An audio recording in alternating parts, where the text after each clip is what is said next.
Well, hey everybody. Welcome back to another episode of 1025. Have you ever just stopped and watched kids, especially little boys, playing with vehicles? Maybe it's a car or a truck or a tractor.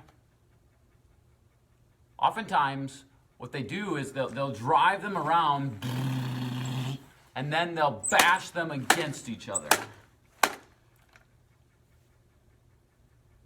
You know, sometimes I think what's happening right now in the midst of COVID is not a lot different than that. We've got people who are trying to make decisions.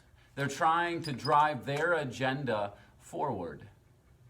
And they end up butting heads, bashing heads with each other. And so there are some people, and their fear is for the lives of people. And there are others, and their fear is for the livelihoods of people. And so some people want to slowly reopen the economy, and others are more rushing to make that happen. And so you've got people who are butting heads with each other. And all of this is happening during a time where it's supposed to be peak week in terms of the number of COVID cases here in the United States. You know, I'm not really sure on those numbers, on those predictions. Maybe it is, maybe it isn't.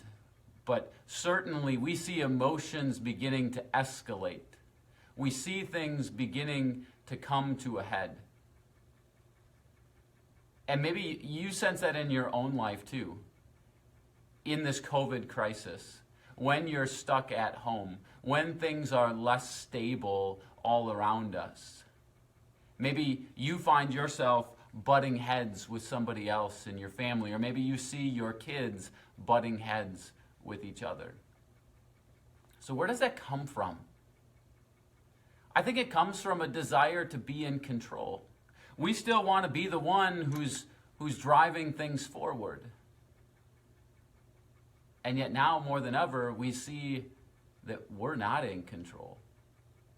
So what do we do? What do we do when we see things coming to a head? Here's my simple invitation for you today. When things come to a head, it's important for us to turn to the head, which is Jesus. This is what Paul writes in Ephesians chapter 1.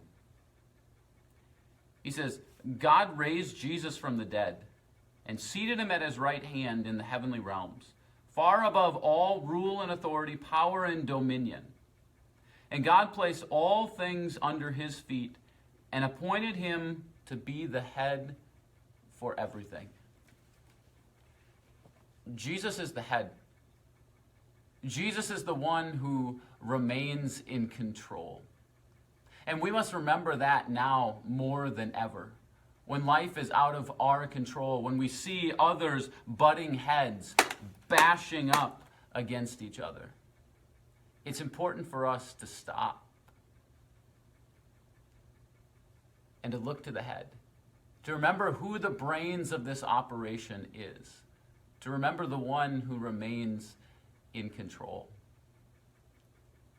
So when you flip on the news and when you see people bashing heads with each other, or when you look around your home and maybe you see your kids butting heads with each other.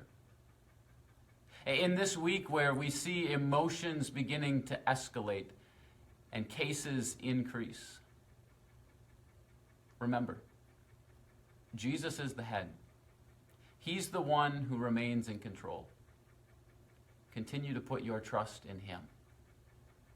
And I'll see you again next time.